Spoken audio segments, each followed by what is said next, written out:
The grid screamed before the alarms did. I was running a calibration cycle in my cradle beneath Mare Imbrium when every feed in my neural link ignited at once. 12,000 platforms across the mid-belt corridor pinged me simultaneously, and for one terrible second, my vision went white. Not from the light, from the data. The long-range sensor net beyond the Oort cloud had registered a mass displacement event so enormous that the system could not render it as a single object. It kept recounting, kept failing, kept trying again. 1 million vessels. I blinked the number away and it came back. I blinked again, and it grew. My name is Dara Voss. I am one of 300 Aegis operators bonded to Sol's distributed defense grid, and in the 14 months since my integration, I had never seen the long-range net stutter. It was designed to track every grain of dust larger than a fist between here and Proxima. It did not stutter. It did not fail. But it was failing now, because the thing entering our system was not a fleet. It was a migration. An entire civilization pointed at our sun like a spear. The Varesi Dominion. We had known they were coming. 40 years earlier, fragments of intelligence had arrived from the outer arm, carried by automated probes launched by civilizations that no longer existed. The messages were short. Some were only coordinates and timestamps. Others were longer, filled with the kind of desperate clarity that comes when a species knows it is about to die. The Varesi sweep through the galactic arm like a brush fire, the translations read. They do not negotiate. They do not enslave. They consume. Every resource, every world, every population. Nothing remains. One probe carried a final transmission from a species called the Dolhari. Their last words were a single instruction: run. They had nowhere to run themselves, and they knew it, so they spent their final hours making sure someone else might. Earth used every single day of that 40-year warning. We did not build a navy. The mathematics would not support it. A team of strategists at the Brasilia War College ran 900 simulations in the first year of the warning period. In every scenario where humanity built a conventional fleet, the result was the same: total destruction within 72 hours of first contact. You cannot match 1 million ships with a few thousand. The numbers do not bend. So instead, we built the Aegis grid, a defense architecture that stretched from the Kuiper Belt to low Earth orbit, woven into the fabric of the solar system itself. Stealth mines seeded across every transit corridor. Hunter-killer drone clusters hidden inside hollowed-out asteroids. Directed energy platforms buried beneath the ice of moons. Kinetic launchers machined into the walls of craters. Torpedo bays sleeping under the methane seas of Titan. Gravitational disruptors folded into the rings of Saturn. Every piece silent, every piece waiting. And at the center of all of it, 300 human minds. The grid could not run itself. Autonomous systems are predictable. They follow patterns. They can be decoded and countered by any sufficiently advanced opponent. What the grid needed was something no machine could replicate: intuition, creativity, the ability to make a decision that did not follow from the data, the ability to be irrational in exactly the right way, at exactly the right moment. That was us. The bonding process wired the grid directly into our nervous systems. When I closed my eyes, I could feel my 12,000 platforms the same way I felt my own fingers. I could think a command and watch a drone swarm shift formation 400 million kilometers away in the same instant. The grid was my body. My original body was just the place where the thinking happened. But the process was not kind. Of the 3,000 volunteers who entered the bonding program, 282 survived. We scraped together 18 more from a second round of trials, 300 total. The 94% who did not survive died in ways I am not permitted to describe on an open channel, and I would not describe them even if I could. I watched 11 people I had trained with for 6 months stop breathing on the integration table. Their minds simply could not hold the weight of the connection.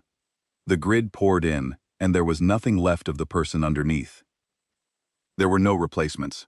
The bonding infrastructure was consumed during the process itself, its quantum state components irreversibly altered by each integration attempt. There would be no second generation of operators, no reinforcements, no reserves. If we fell, the grid fell. If the grid fell, Earth fell. 16 billion people lived behind us. and every single one of them was going to wake up tomorrow or not, based entirely on what 300 half-broken volunteers did in the next 24 hours. I pulled the strategic display into my neural feed and watched the Varese Armada resolve into detail as the deep space sensors refined their readings.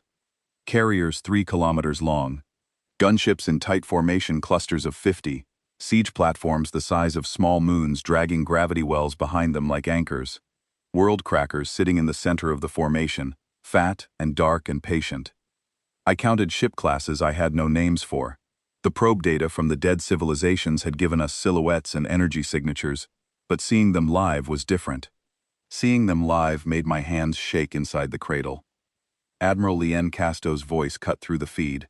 She was broadcasting to all 300 operators simultaneously, her words arriving not through speakers, but directly into our auditory cortex. There was no static, no distortion, just her voice inside my skull as clear as my own thoughts. Aegis command to all operators. Long-range net confirms 1.03 million vessels entering the heliosphere on a direct solar approach vector. Composition matches Varese Dominion invasion profile. This is not a probe. This is not an advance force. This is the full migration fleet. She paused. I could feel the silence across the link. 300 minds holding their breath at the same time. Diplomatic contact was attempted 9 hours ago, via the ORT relay. The Varese responded to our hail with a single word. The linguistics team translates it as kneel. Another pause, longer this time. We will not be kneeling today. All operators, begin activation sequence. Sync to combat grid. This is a full deployment order. May whatever you believe in walk with you. The link filled with acknowledgement pulses. 300 minds reporting ready. I felt them like heartbeats along a shared vein. Some steady, some fast, some terrified. All present. I sealed my cradle.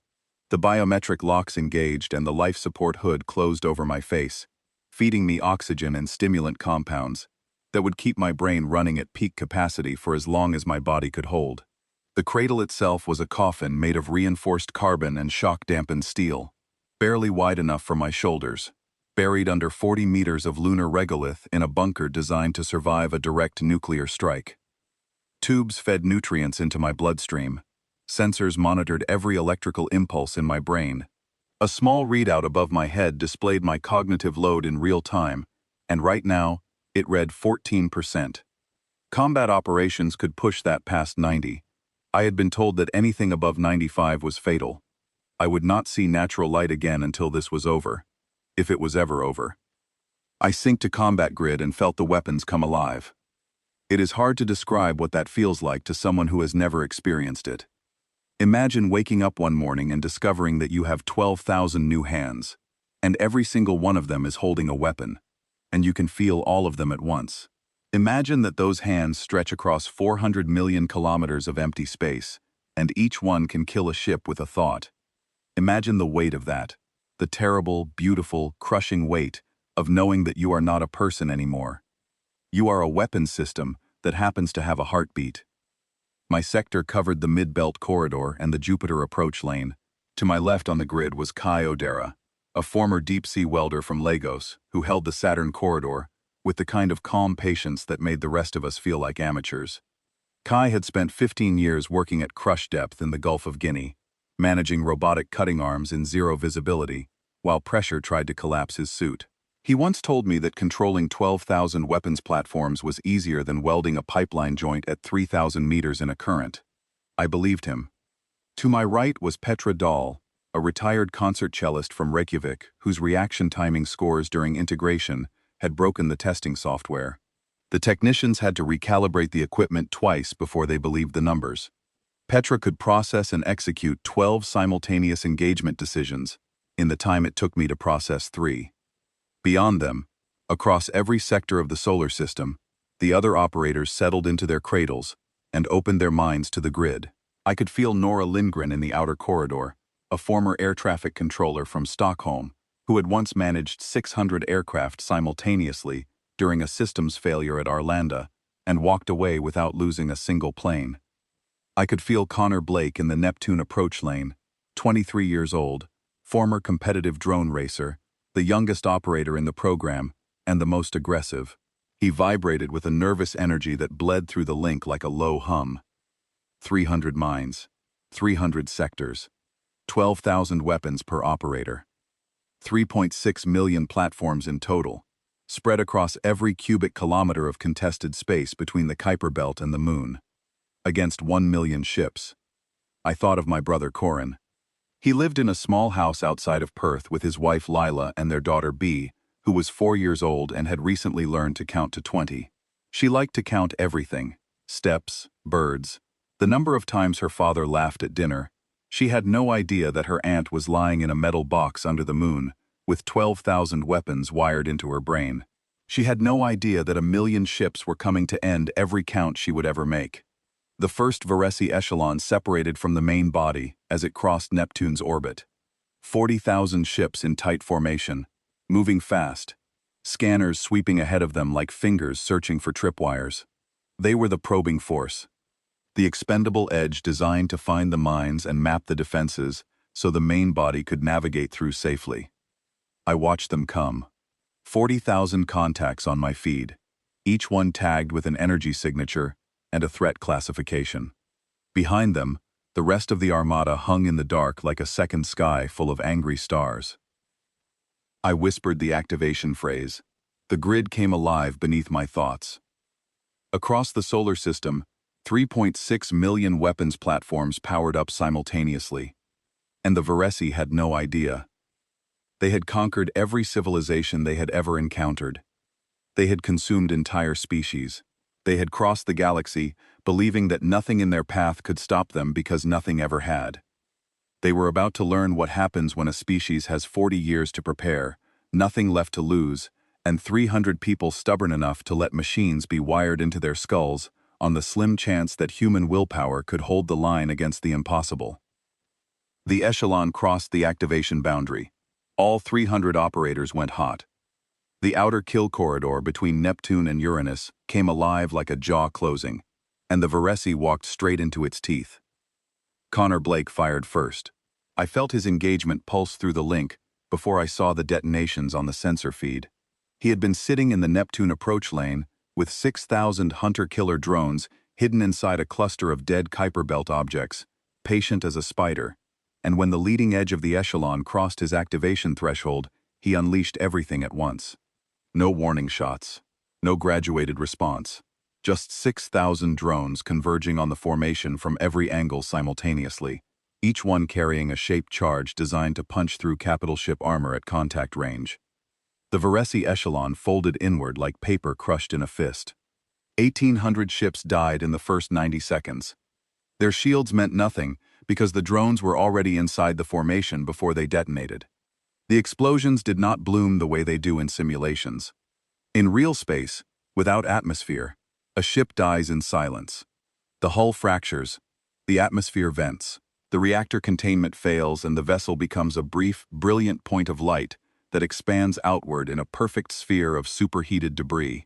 1,800 of those spheres lit up the space between Neptune and Uranus in the time it takes to draw 2 breaths. Connor's voice came through the link, tight and bright with adrenaline. 1,800 confirmed kills, reforming drone clusters for second pass. He was 23 years old, and he had just killed more beings in 90 seconds than any human in history. The surviving echelon ships scattered. They broke formation and spread wide, their scanners sweeping frantically for the source of the attack. They were looking for warships. They were looking for a fleet. They found nothing, because there was nothing to find.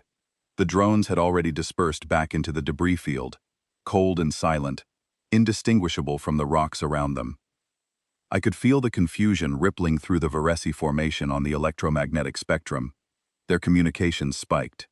Short, rapid bursts of coded transmission that our linguistic systems were already working to decode.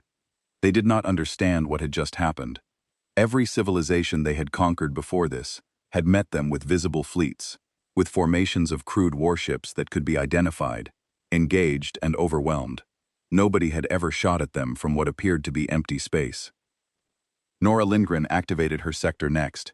She held the corridor between Neptune's orbit and the Uranus approach vector, and her style was completely different from Connor's. Where Connor struck like a hammer, Nora conducted her platforms the way she had once conducted 600 aircraft over Stockholm. Precise, patient, methodical. She activated stealth mines in sequences that herded the scattered echelon ships into kill boxes, then collapsed the kill boxes with converging drone swarms. She did not fire everything at once. She peeled the formation apart layer by layer, stripping escorts away from carriers, isolating carriers from supply ships, then killing each cluster individually with the minimum ordnance required. It was beautiful. It was terrifying. It was the work of a woman who understood traffic flow better than anyone alive, except now the traffic was warships, and the destination was death. By the 11-minute mark, the first echelon had lost 8,000 ships.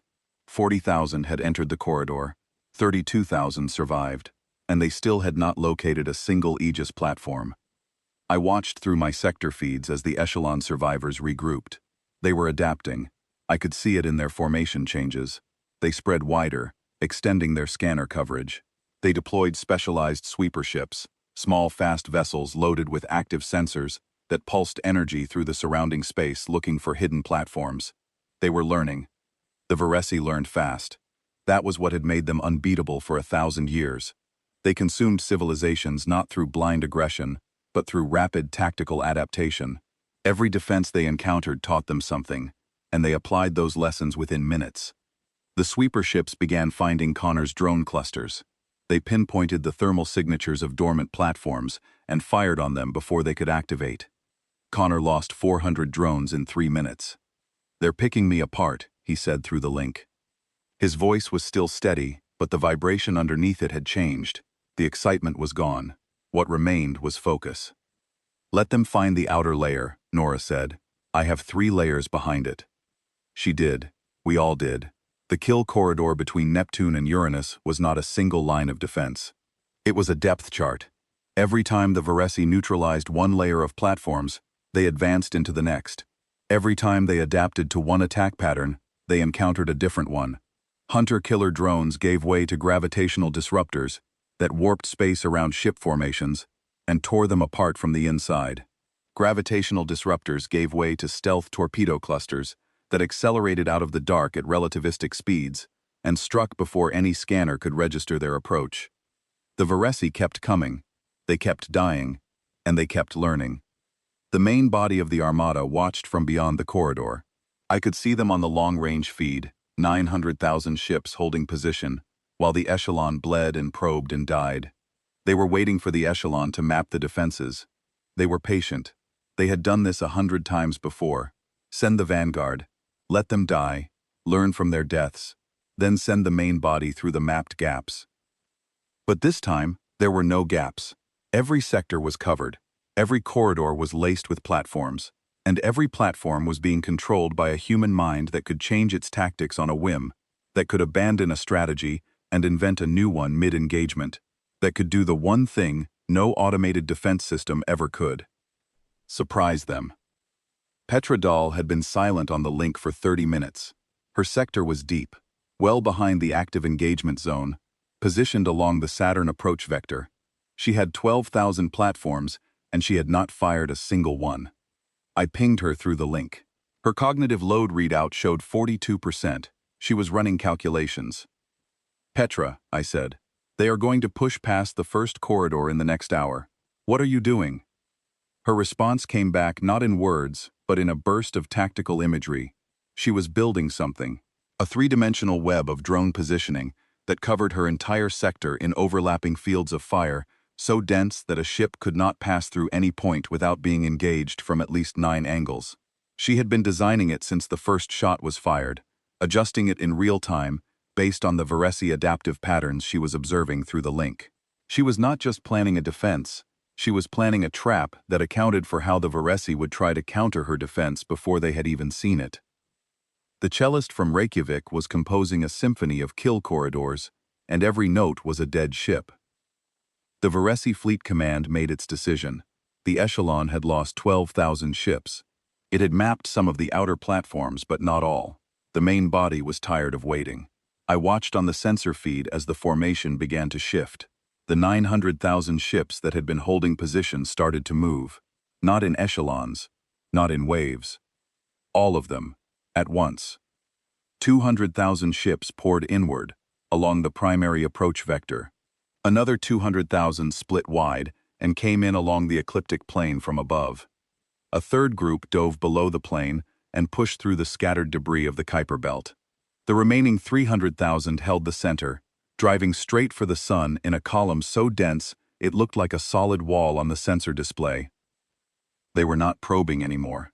They were not testing. They were spending ships the way a rich man spends coins, throwing numbers at the problem until the problem drowned. All 300 operators felt the shift simultaneously. The neural link carried it like a shockwave, a sudden spike of data volume that hit us all at once. My cognitive load jumped from 26% to 51% in the span of a single heartbeat. I was managing 12,000 platforms across a sector that now had contacts pouring in from 3 directions, and every one of those contacts was a warship that wanted me dead. This was the part they had warned us about during training.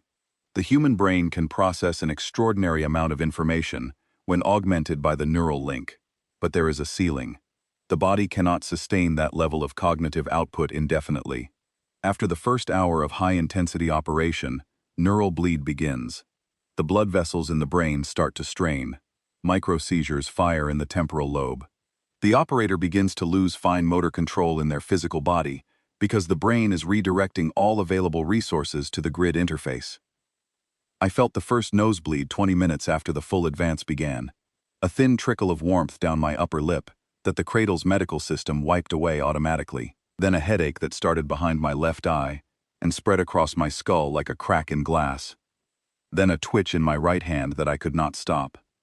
I ignored all of it. I had 12,000 platforms to manage and 200,000 ships to kill. Kyodera worked the Saturn corridor like a surgeon. His sector was enormous, stretching from the rings to the outer approaches, and the Varesi came at him from below the ecliptic in a formation designed to overwhelm a single defensive position. Kai did not flinch. He deactivated 2/3 of his platforms, let the Varesi scanners report the area as cleared, then reactivated everything when the formation was fully committed. The Varesi found themselves inside a sphere of fire with no exit. 11,000 ships died in that single engagement. Kai's voice came through the link afterward, calm as still water. Saturn corridor holding. I scored a critical kill of my own when a Varesi command carrier entered my sector, surrounded by a dense screen of 40 escort gunships. I could see from its energy signature that it was coordinating the movements of the entire lower ecliptic attack group. Kill the carrier, and 30,000 ships would lose their tactical coordination for the minutes it took to reassign command authority. I collapsed a swarm of 800 drones into a formation we had never trained for. Not a spread, not a wave, a lance. 800 drones flying in single file at maximum acceleration, each one feeding thrust to the one behind it, building speed with every second. The lance hit the escort screen like a needle through cloth, punching through 3 layers of gunships without stopping, and struck the carrier's reactor bay at a combined velocity that turned kinetic energy into an extinction-level event. The carrier detonated. The explosion consumed the 40 escorts and generated an electromagnetic pulse that blinded every Varesi scanner within 10,000 kilometers. 30,000 ships went blind and deaf for 90 seconds. In those 90 seconds, every operator within range poured fire into them. When the scanners came back online, the lower ecliptic attack group had lost 41,000 ships. But they kept coming. Through the link, I could feel the other operators straining, cognitive loads climbing past 60%, past 70%. Connor Blake hit 78%, and the medical monitors began flagging seizure warnings. He did not slow down. He could not. If he reduced his engagement tempo, ships would pass through his sector unchallenged, and those ships would reach the inner system, where the platforms were fewer and the stakes were absolute. The Varesi adapted again. They stopped trying to locate individual platforms and began saturating entire regions with area denial fire, burning through space in wide swaths that destroyed platforms and rocks and drones alike without distinguishing between them. It was wasteful, but effective. They were trading ammunition for progress, and they had more ammunition than we had platforms. I lost 600 drones in 10 minutes to saturation fire. Connor lost 1,000. Nora lost 400. Across the outer corridor, the grid was thinning. Every platform destroyed was a platform that could not be replaced. Every sensor lost was a gap in coverage that could not be closed. We were winning the exchange ratio by an absurd margin, killing 50 ships for every platform lost. But the Varesi had started with 1 million vessels, and we had started with 3.6 million platforms. The math was brutal, and it was not in our favor. Somewhere in the link, an operator named Pavel Goss was singing, not out loud, through the neural connection, a hymn his mother used to sing in a church in Devon. The melody drifted through the shared consciousness like smoke, and nobody told him to stop. Pavel was a school teacher. He had taught mathematics to 12-year-olds for 20 years before he volunteered for the bonding program. He said he did it because he wanted his students to have a world to grow up in. He was holding a sector near the ecliptic, with a cognitive load of 71% and blood leaking from both ears, and he was singing. That is what the Varesi could not account for. Not the weapons, not the grid, not the 3.6 million platforms. They could not account for what lived inside the skulls of the people running the system, the irrational, the stubborn, the parts of us that science cannot map and logic cannot predict, the part that sings when it should be screaming. The Varesi fleet commander must have seen the same math we did, because 4 hours into the engagement, the remaining ships stopped spreading and began consolidating into a single massive formation. 900,000 surviving vessels pulled together into a column 60,000 kilometers wide and pushed inward like a battering ram. Kyodera's voice came through the link, steady as a pulse. "They are done probing! Here comes the real war."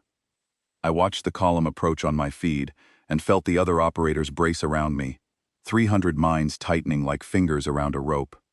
The outer corridor had cost the Varesi 100,000 ships. It had cost us time and platforms we could not replace. And the real fight had not even started yet. The column crossed the Uranus threshold and entered the middle corridors. Jupiter waited ahead, its moons converted into fortress platforms, its gravity well laced with the densest concentration of weapons in the solar system. The next phase would be measured in hours. The question was whether we had enough hours left in our bodies to see it through. The Jovian system swallowed them like a mouth. 900,000 Varesi ships pushed past the Uranus threshold and entered the middle corridors of the Aegis grid, and I watched on my neural feed as the densest concentration of weapons in the solar system came alive around them. This was my sector. This was where I lived. Every platform, every mine, every dormant drone between the asteroid belt and Jupiter's gravity well answered to my thoughts, and I had been preparing this kill zone for 14 months. Jupiter is enormous. Most people forget how enormous. You could fit every other planet in the solar system inside it, and still have room. Its gravity well distorts space around it, in ways that make navigation treacherous even in peacetime. In wartime, with 12,000 weapons platforms hidden in its orbital space, it becomes something else entirely. It becomes a trap the size of a small solar system. Io was the first to fire. The innermost large moon had been converted into a directed energy fortress over a span of 15 years, its volcanic surface providing geothermal power to fuel batteries of focused particle accelerators that could cut a cruiser in half from 900,000 kilometers away. I activated the Io batteries and felt them respond like fingers flexing. The accelerator beams reached across the dark and touched the leading edge of the Varesi column, and where they touched, ships died. Not in explosions, in silence. The beams cut through hull plating and reactor shielding and came out the other side, and the ships simply came apart. Structural members separated. Decks peeled away from each other. Atmosphere vented in frozen plumes that caught Jupiter's reflected light and glittered like dust. The Varesi column shuddered but did not stop. They had lost 100,000 ships already, and they had not stopped. They were not going to stop now. Europa fired next. Beneath its ice crust, torpedo bays that had been dormant since their installation 12 years ago opened for the first time. The ice above them fractured and fell away in sheets, and from the dark water beneath, 3,000 antimatter torpedoes rose on magnetic rails, cleared the surface, and streaked into the Varesi formation at velocities that made them invisible to anything slower than a neural-linked targeting system. The detonations were not explosions, they were erasures. Antimatter does not burn, it annihilates. Where a torpedo struck, a ship ceased to exist. Where it ceased to exist, the ships beside it were caught in the annihilation cascade, and they ceased to exist as well. 3,000 torpedoes killed 9,000 ships in a single volley. Ganymede ran the regional sensor net, feeding targeting data to every platform in the Jovian system, with a precision that let me engage individual ships from across the entire sector. I could see every contact. I could track every movement. I could anticipate every maneuver, because the sensor resolution was fine enough to detect thruster firings before they translated into vector changes. For a few brief minutes, I was fighting a battle with perfect information, and perfect information against a slower opponent is a massacre. But the Varesi were not slower for long. Their fleet command recognized the Jovian kill zone for what it was, and responded with overwhelming force. The column split into 4 groups. One drove straight at Jupiter. One swung wide to flank from above the orbital plane. One dove beneath. And the 4th targeted the moons directly, sending 60,000 ships at Io and Europa and Ganymede, with the specific intent of silencing the platforms on their surfaces. I had to choose. Defend the moons and lose control of the broader engagement, or sacrifice the moons and maintain sector-wide coverage. There was no option that preserved both. The numbers did not allow it. I chose the sector. I pulled my platforms back from the moons and redeployed them into the transit corridors between the Jovian system and the asteroid belt. Io's batteries continued to fire autonomously, but without my direct control, their targeting efficiency dropped by 60%. Europa's torpedo bays launched their remaining stocks on pre-programmed firing solutions and went silent. Ganymede's sensor net held, but it was only a matter of time before the ships targeting the moons found the emitters and destroyed them. The link was heavy with strain. I could feel every operator in the middle corridors working at the edge of their capacity. Cognitive loads across the network averaged 67%. Some operators were past 75%. The medical monitors were flagging warnings that nobody had time to read. I made the triage call on Ceres at hour 5. The largest object in the asteroid belt had been seeded with 4,500 autonomous mines hidden inside its craters and subsurface tunnels, a dense defensive cluster designed to shred any fleet that tried to transit through the widest gap in the belt. A Varesi flanking force of 22,000 ships was approaching Ceres from below the ecliptic, and activating the minefield would destroy thousands of them. But activating it meant splitting my attention. It meant diverting cognitive bandwidth from the Mars approach corridor, which was where the main Varesi thrust was aimed. I could not do both. The human brain, even one wired into the most advanced neural interface ever built, can only be in so many places at once. I ran the calculation in a fraction of a second. If I activated Ceres, I would kill perhaps 8,000 Varesi ships. If I lost focus on the Mars corridor for the minutes it took to manage the Ceres engagement, the main Varesi body would gain ground that I could never recover. 8,000 kills versus a compromised Mars defense. I abandoned Ceres. 4,500 mines that had taken 3 years to emplace and calibrate sat dormant as 22,000 Varesi ships passed through the gap uncontested. I watched them on my feed, each red contact a ship that could have been wreckage, and I said nothing to anyone because the decision had already been made, and regret was a luxury I could not afford. The Varesi flanking force merged with the main body and added its numbers to the advance. I had just made the invasion force 22,000 ships larger through my own choice. I would live with that math for the rest of my life, however long that turned out to be. Then UNISEC flatlined. I did not see it happen. I felt it. One moment her presence was there on the link, a steady pulse of focus and determination holding her sector near the ecliptic. The next moment the pulse vanished. Not faded, vanished, like a candle being snuffed.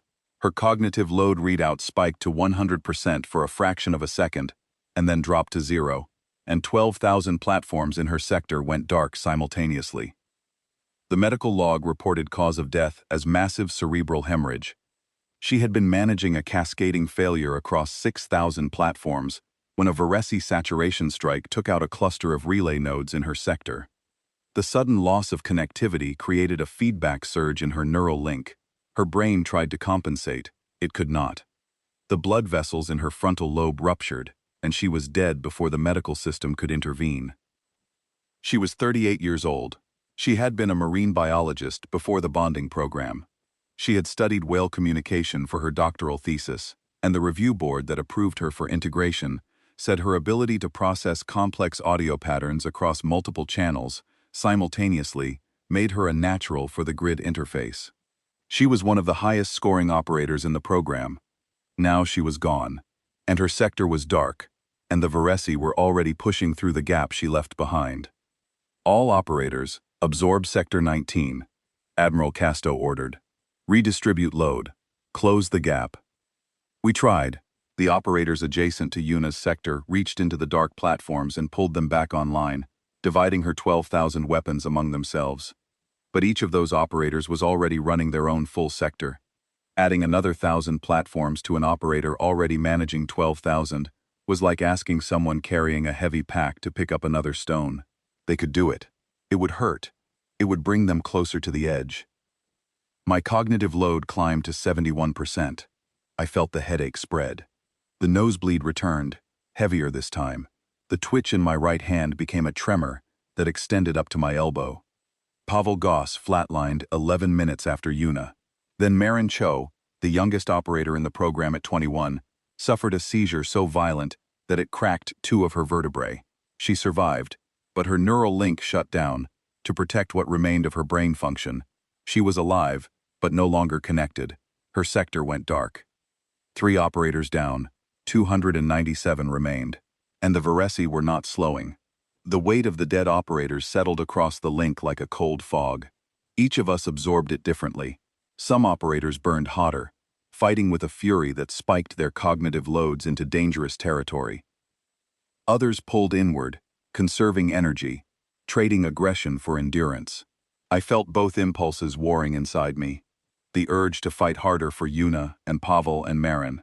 The knowledge that fighting harder would push me closer to the same fate that had taken them.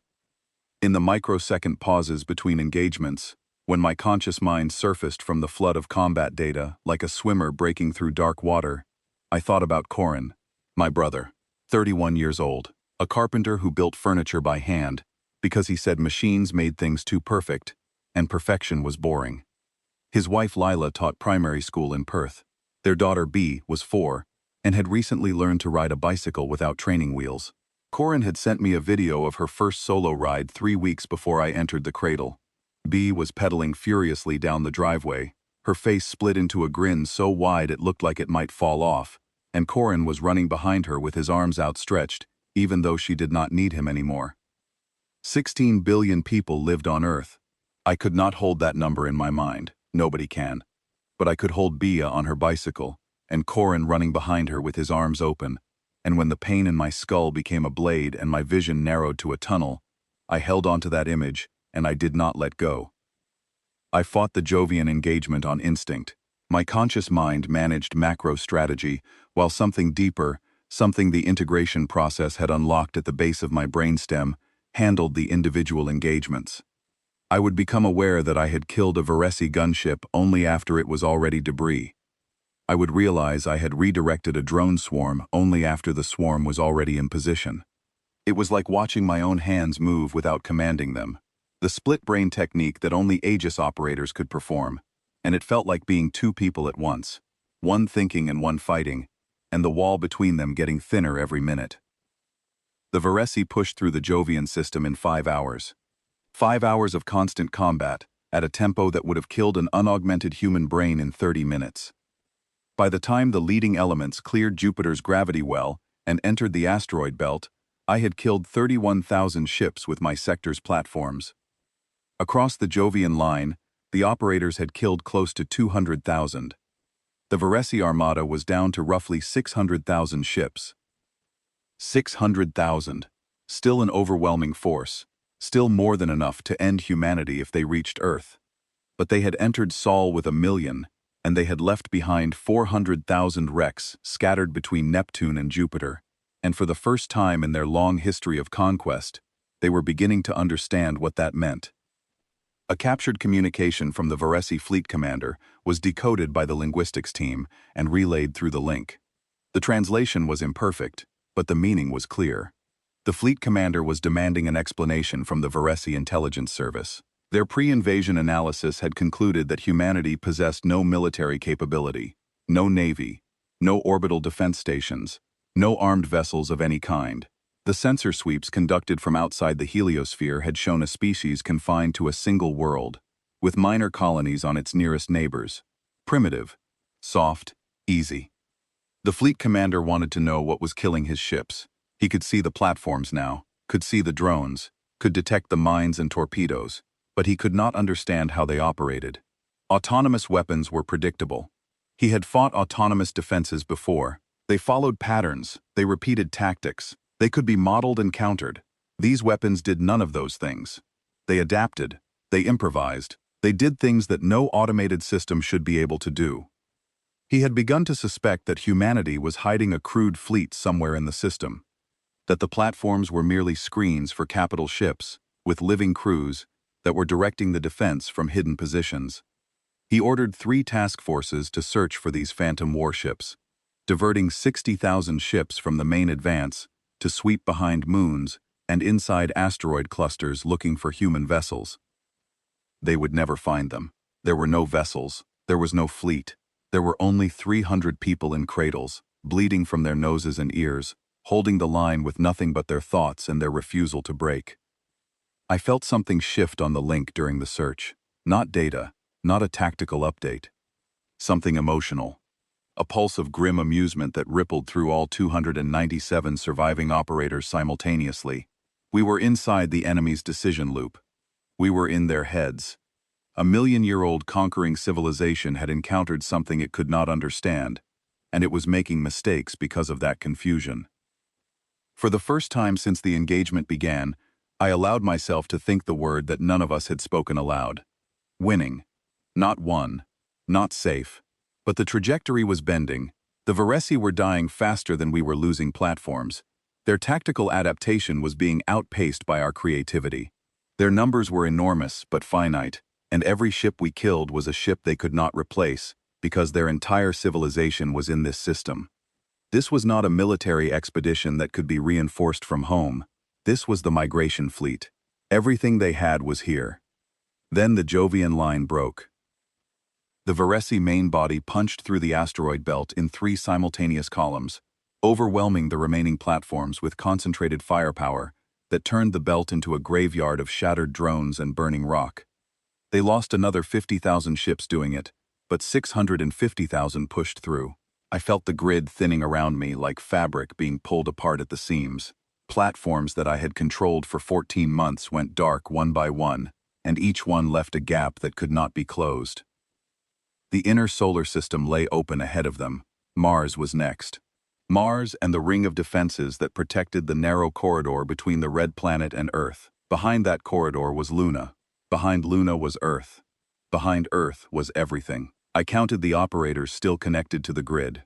259. 41 operators were dead or incapacitated.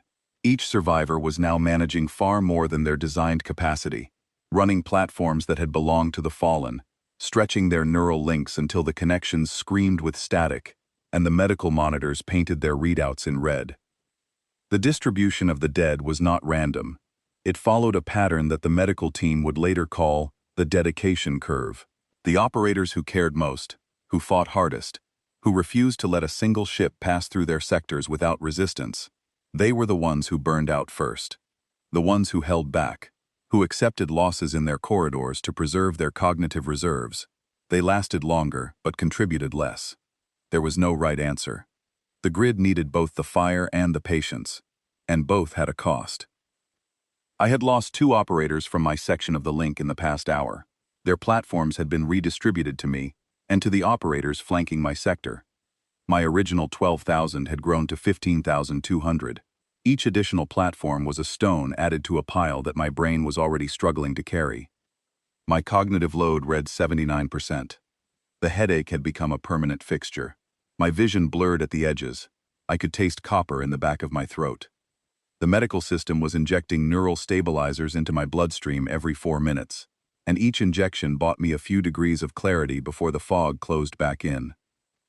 But my hands were steady on the grid, and my 15,000 remaining platforms were loaded and locked and aimed at the corridor the Varesi would have to cross to reach Mars. I was a combat systems engineer from Edinburgh before the bonding program. I had designed stress test protocols for deep space structures. I knew how much strain a thing could take before it failed. I knew exactly how close I was to breaking. I was not there yet. Not yet. Mars was not a planet anymore. It was a weapon with a thin atmosphere and a bad attitude. The Varesi hit the inner solar system at hour 8, and the engagement ranges collapsed from millions of kilometers to thousands. In the outer corridors, I had fought with the detachment of someone playing a strategy game. Ships were contacts on a feed. Kills were numbers on a tally. Mars destroyed that distance. Mars put me close enough to see the hulls. Through my drone optics, I could read the markings on Varesi warships. I could see the viewports. I could see the glow of internal lighting behind them. And I knew that behind each of those glowing rectangles were living beings who had crossed the galaxy to take my world, and I was about to kill them at a range where I could watch it happen. Phobos fired first. Mars's innermost moon had been hollowed out over 15 years and rebuilt as a kinetic kill platform.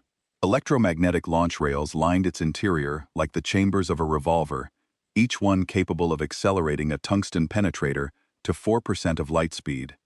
At those velocities, a rod of metal the length of a telephone pole hit with the force of a tactical nuclear weapon. The rails could cycle every 4 seconds.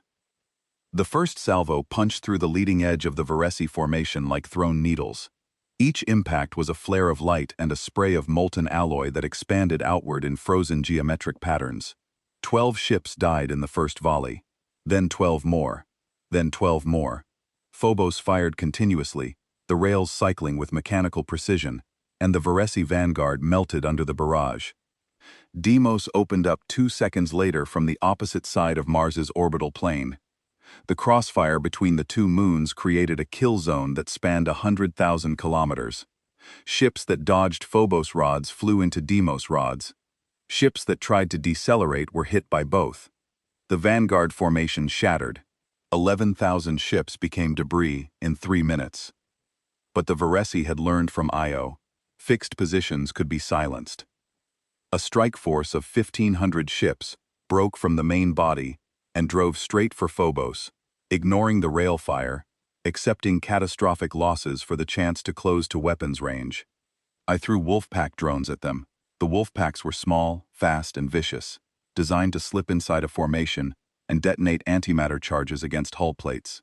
They killed 600 of the attacking ships before the survivors reached Phobos.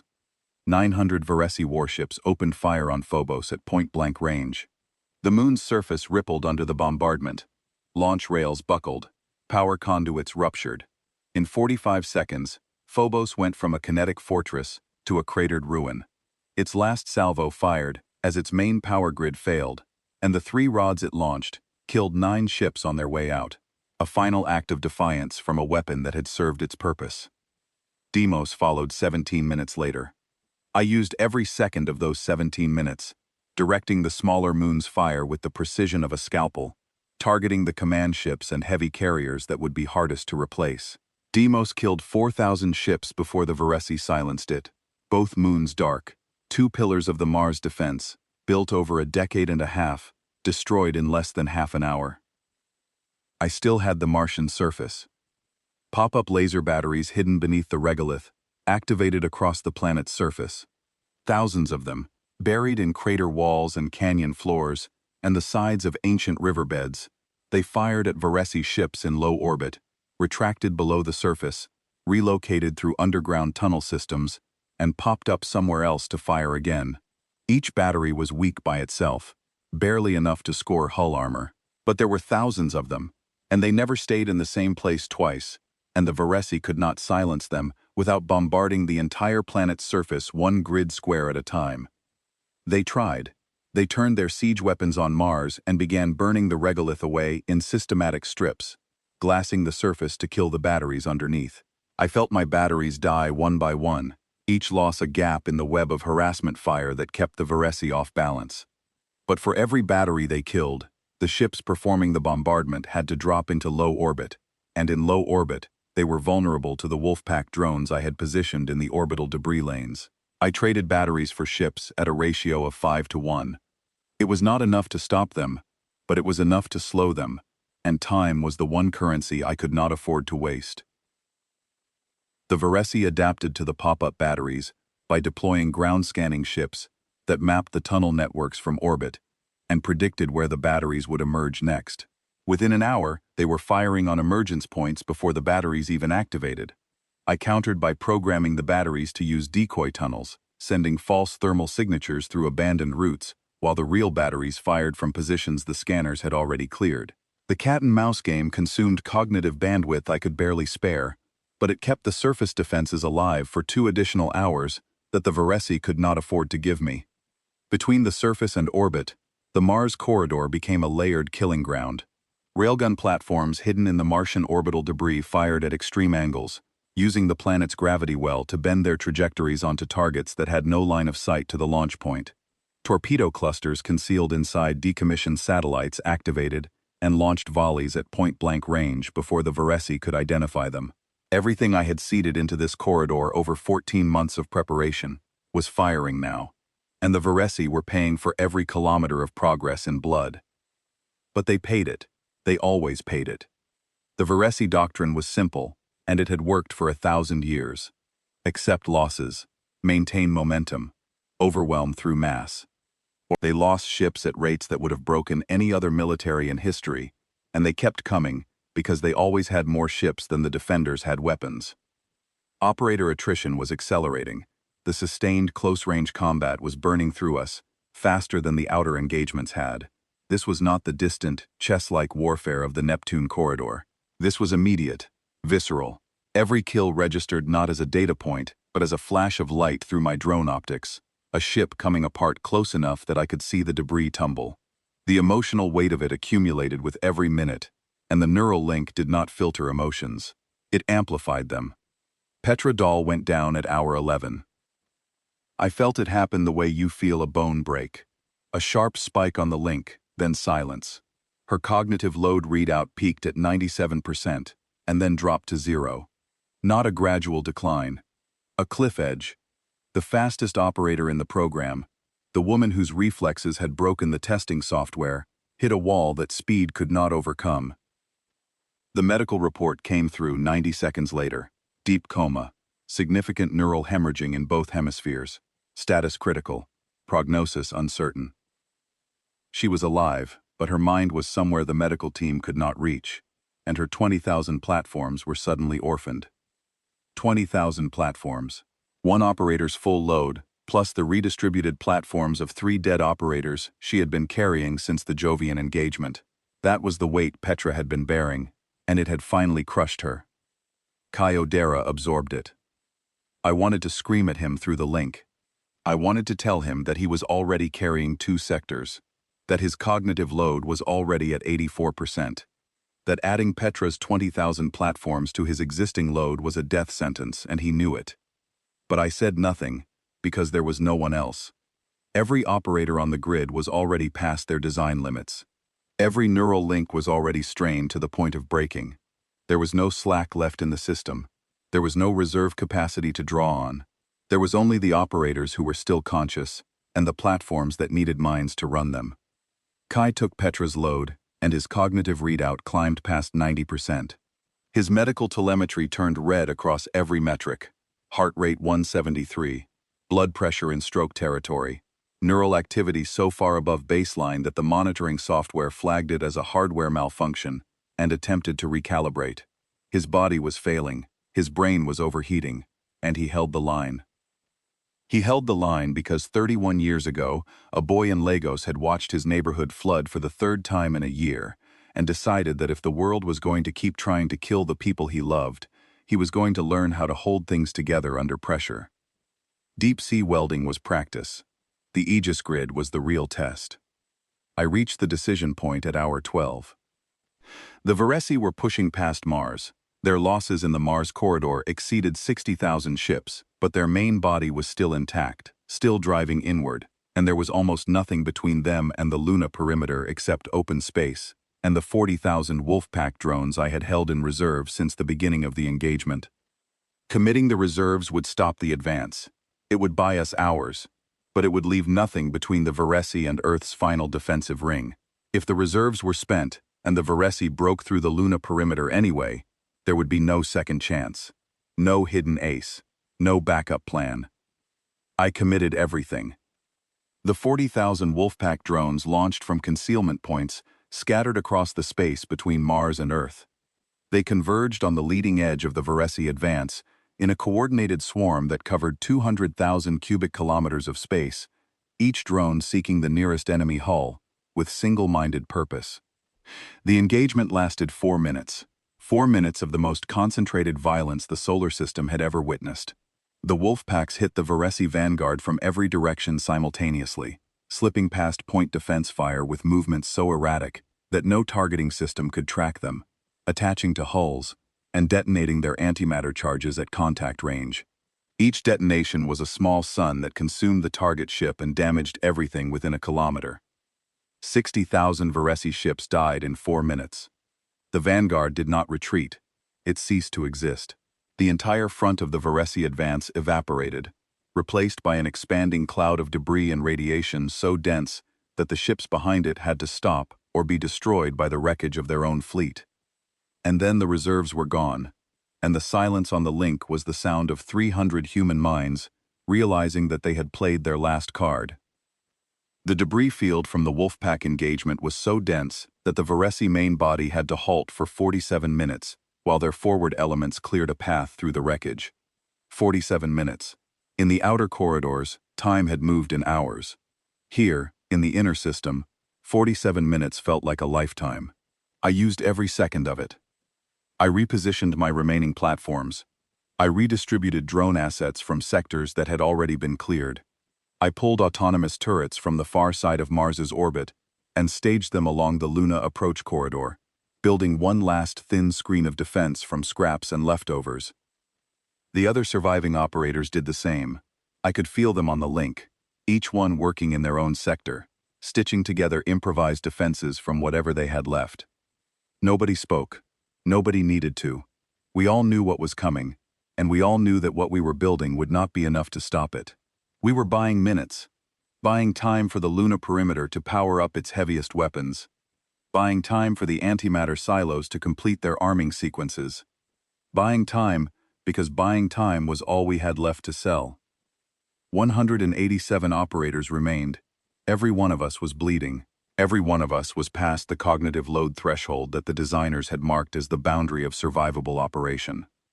The medical system in my cradle had stopped administering neural stabilizers because my bloodstream was already saturated with them. The tremor in my right hand had spread to my left. My vision was a tunnel that narrowed with every passing minute, the peripheral feeds from my sensor net collapsing inward as my brain prioritized the central targeting interface. I could feel my body failing beneath me, like a machine running without oil, each system degrading in sequence, and I could do nothing about it, because there was no time to rest, and no one to take my place. Across the link I could feel the others in the same state, some worse. Operator Lena Marsh had gone blind in her left eye 20 minutes ago, and was running her entire sector on half a visual feed. Operator Gregor Hull had lost feeling in everything below his waist, and was controlling his platforms purely through mental impulse with no physical feedback at all. Connor Blake's seizure monitor was firing every 90 seconds, brief spasms that locked his muscles and blanked his neural feed for fractions of a second before the medical system suppressed them and put him back on the grid. We were dying in our cradles, and we were still fighting because the alternative was not something any of us could accept. The Varesi fleet commander broadcast on an open frequency. The message arrived on every human communication channel simultaneously, translated in real time by the linguistics AI. You have fought beyond reason. Surrender now, and your population will be processed mercifully. Processed. Not saved. Not spared, processed, like raw material, like feedstock, like something to be consumed. I felt every surviving operator respond at the same moment, not in words. Words required cognitive bandwidth that none of us could spare. What passed through the link was something older and more fundamental than language. A pulse of refusal, a shared, simultaneous rejection that carried the weight of 16 billion lives, and a small girl on a bicycle, and a species that had been told to kneel and had chosen to stand. Nobody answered the transmission. The Varesi fleet, still 300,000 strong, resumed its advance toward Earth. Behind them, the solar system was a graveyard of their dead. Ahead of them was Luna, and the final ring of the Aegis grid, and 187 half-dead humans who had nothing left except the most dangerous weapon in the galaxy: stubbornness. The Luna perimeter activated with a sound that I felt in my bones rather than heard. A low harmonic vibration that traveled through 300 meters of lunar rock and resonated in the walls of my cradle like a tuning fork pressed against the inside of my skull. Systems that were never designed to fire during peacetime powered on for the first and last time, and the moon became what it had been built to become. The deadliest object in the solar system. Mass drivers buried in the walls of Copernicus and Tycho, and Aristarchus powered up, their electromagnetic rails charging with a rising whine that the seismic sensors translated into a frequency I could feel in my teeth. Each driver could launch a multi-ton tungsten projectile at a meaningful fraction of light speed.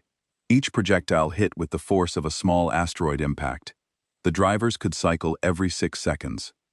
Orbital mirrors at the Lagrange points unfolded from their housings and pivoted toward the approaching Varesi fleet. Each mirror was 3 kilometers across, a gossamer sheet of reflective alloy designed to focus solar energy into a beam that could cut through capital ship armor at ranges of 100,000 kilometers. They were delicate and unarmored and utterly devastating. The subsurface missile silos armed their warheads, antimatter, enough of it to sterilize the entire Earth-Moon orbital space twice over. The silos were the weapon of last resort, because using them close to Earth would irradiate the planet's upper atmosphere and cause environmental damage that would take decades to repair. But the alternative was extinction, and extinction is permanent. This was the ring of desperation. Everything before it had been designed to bleed the enemy. This ring was designed to break them.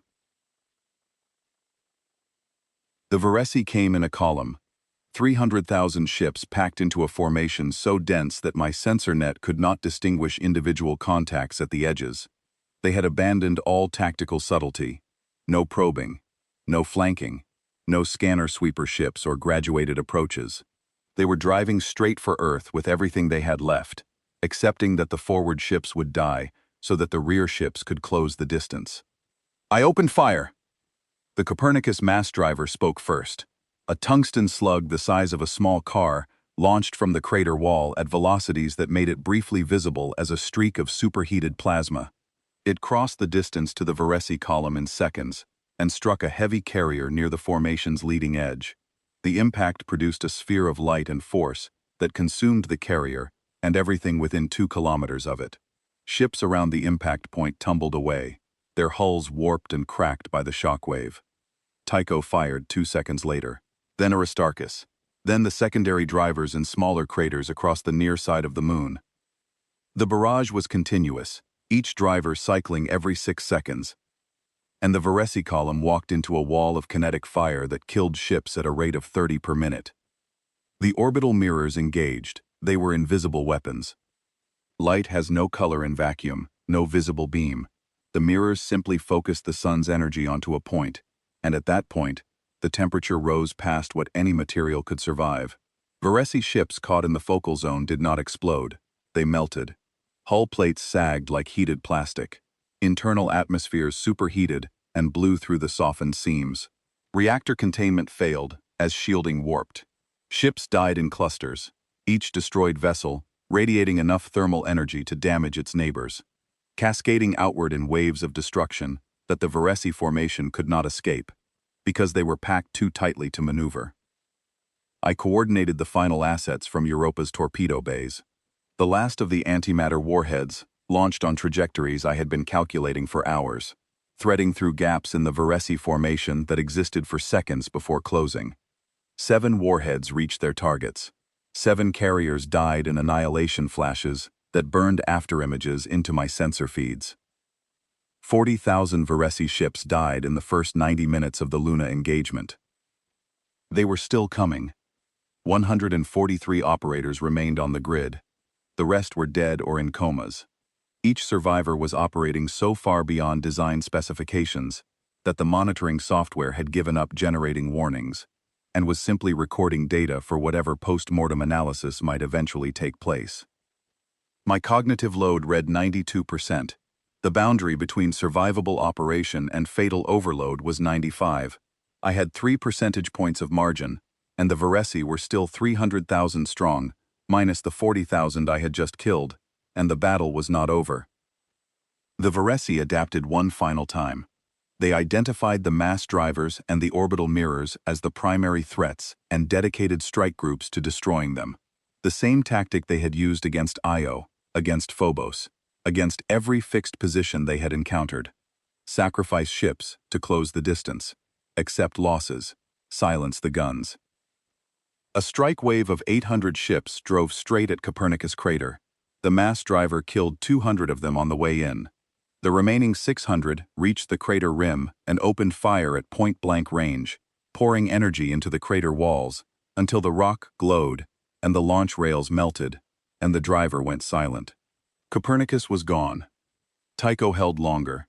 Its deeper crater provided natural protection, and I positioned 300 drones as a defensive screen that made the Varesi pay for every kilometer of approach. The strike wave lost 400 ships to the drones before the survivors overwhelmed the screen and hammered the driver into silence. Tycho was gone. Aristarchus fell last. The smallest of the 3 primary drivers, buried in a shallow crater on the moon's near side.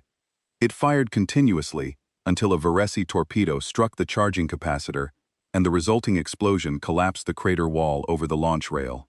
The driver's last shot killed a Varesi battlecruiser at a range of 1,200 kilometers. The orbital mirrors died one by one.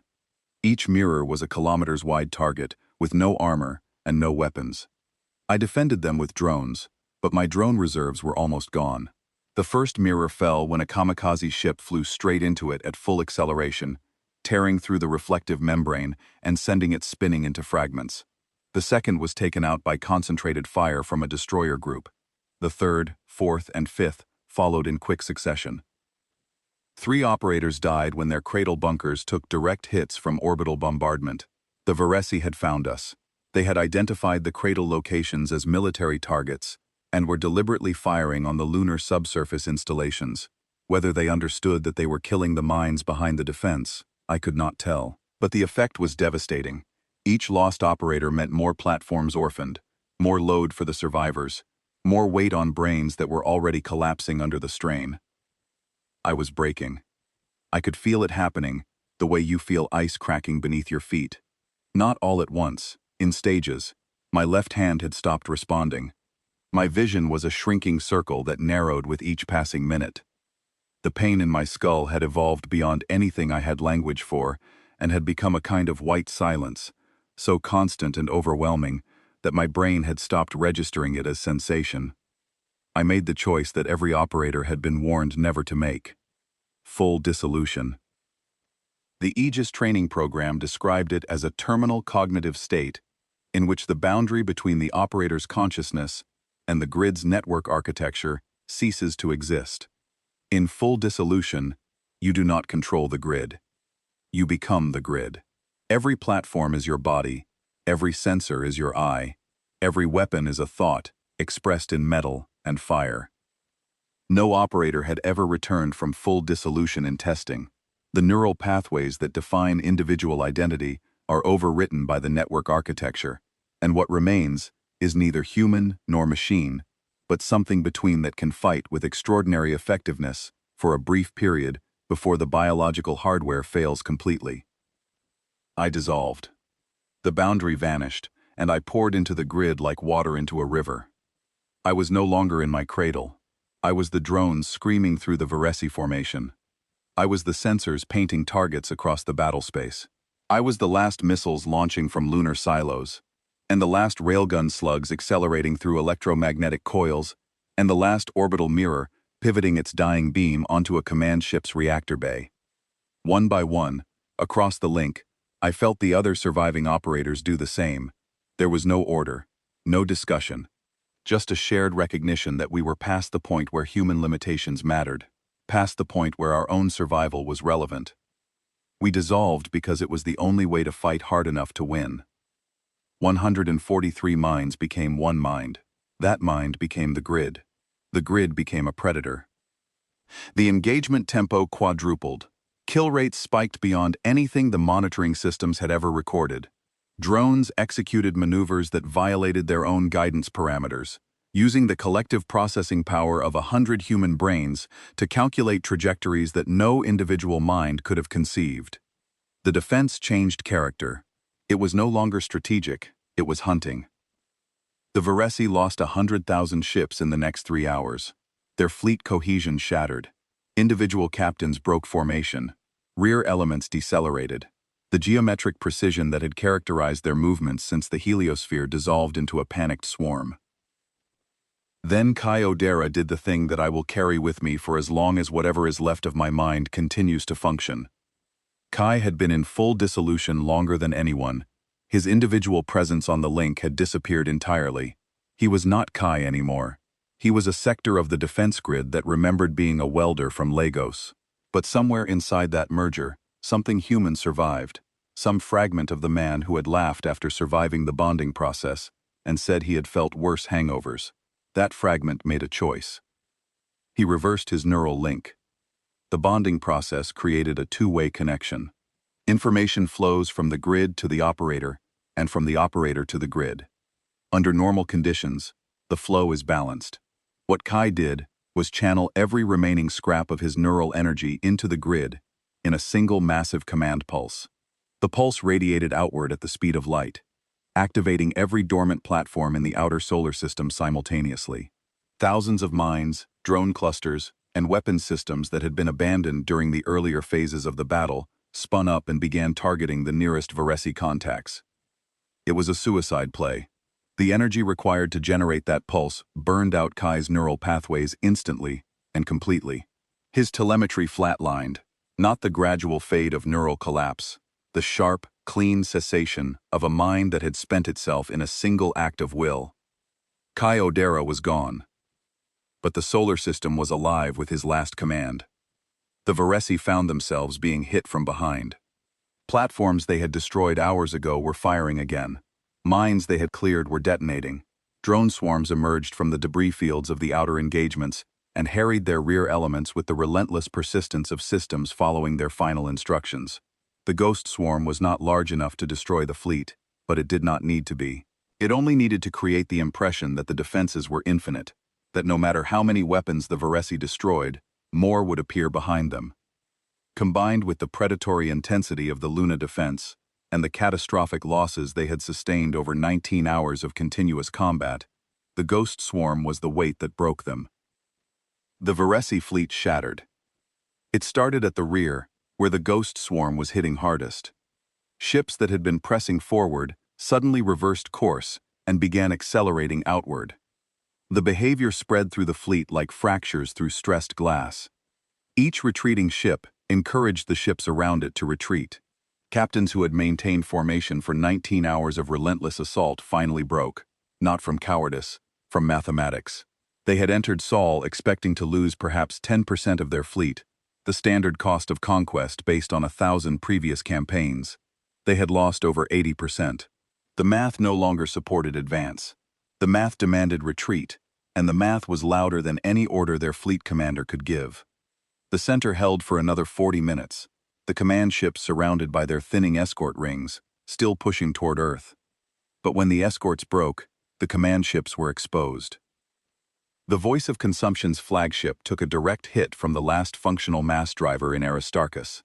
The tungsten slug entered the forward hull and exited through the engineering section, and the explosion that followed consumed the flagship and 30 escort vessels in a sphere of white fire that I watched through 1,000 eyes at once. The fleet broke completely. What remained of the Varesi armada scattered in every direction, fleeing outward through the wreckage of their own dead, past the debris fields and minefields, and the silent corridors of weapons they had already paid so dearly to traverse. They were running. A civilization that had conquered 100 worlds was running from 143 people in metal boxes under the moon. Of the million ships that had entered Sol, fewer than 150,000 made it out. I watched them go through a neural link that was degrading by the second. The red contacts on my display thinned and scattered and faded as they crossed the sensor threshold and disappeared into interstellar space. The grid powered down around me, node by node, platform by platform, until the silence was total. I tried to pull myself back into my body and could not find the edges of it. The dissolution had erased the boundary between me and the network, and reassembling an individual identity from the merged consciousness was like trying to gather smoke with my hands. I floated in the grid, a diffuse awareness spread across thousands of silent platforms, and the effort of becoming one person again felt impossible. The medical team found me. They told me later that when they opened my cradle, I was lying in a pool of blood from my nose and ears, my eyes open but unfocused, my hands locked around the interface grips. My heart rate was 32 beats per minute. My core temperature had dropped to 34 degrees. The lead medic began calling time of death before my hand moved, and she realized I was still in there, trying to come home. Of the 300 operators who entered their cradles, 143 survived the battle. 59 would never walk again. 23 would never speak again. 14 remained in persistent vegetative states. We had burned out pieces of our brains that could not be repaired, sacrificed parts of ourselves that we would never get back. The cost of saving the world was that some of us would never fully inhabit it again. Kyodera was buried on the lunar surface, in a grave cut into the regolith near the cradle bay where he died. The ceremony was small. Most of us could not attend because we could not leave our beds. I watched through a camera feed, unable to move from the waist down, and I said goodbye to the man who had held the line longer than anyone, and then burned his own mind to light a fire across the solar system. 3 days later, a transmission was intercepted from the Varesi Dominion. It was not directed at us. It was broadcast on every frequency the Varesi used, aimed outward at the galactic arm, at every civilization that might be listening. It was a warning. Do not go to Sol. Do not approach Sol. Do not engage the species of Sol. This system is death. This system cannot be taken. I listened to the translation from my hospital bed, staring at a ceiling made of the same lunar rock that covered Kai's grave, and I felt something rise in my chest that I could not name. Not pride, not relief, not grief. Something that held all three and more. The feeling of a species that had been told to kneel and had chosen instead to burn itself alive rather than bend. 16 billion people woke up the next morning on a planet that was still theirs, under a sun that still belonged to them. Most of them would never understand what happened in the space above their heads. Most of them would never know the names of the operators who died, or the sound a human mind makes when it dissolves into a machine, or the weight of choosing which minefield to abandon because you do not have enough brain left to fire it. But they were alive. Corin was alive. Lila was alive. Beatty, who had just learned to ride a bicycle, would grow up in a world that still existed, because 300 people agreed to let machines be wired into their skulls, on the chance that human stubbornness could stop the unstoppable. The Varesi came to Sol expecting prey. They had consumed 100 worlds and a dozen civilizations, and had never once encountered anything that could stand against them. They found 300 humans in boxes under the moon, bleeding from their ears and seizing in their cradles, who looked at 1,000,000 ships and decided that retreat was not an option. And for the first time in their long and terrible history, the Varesi learned what it means to lose.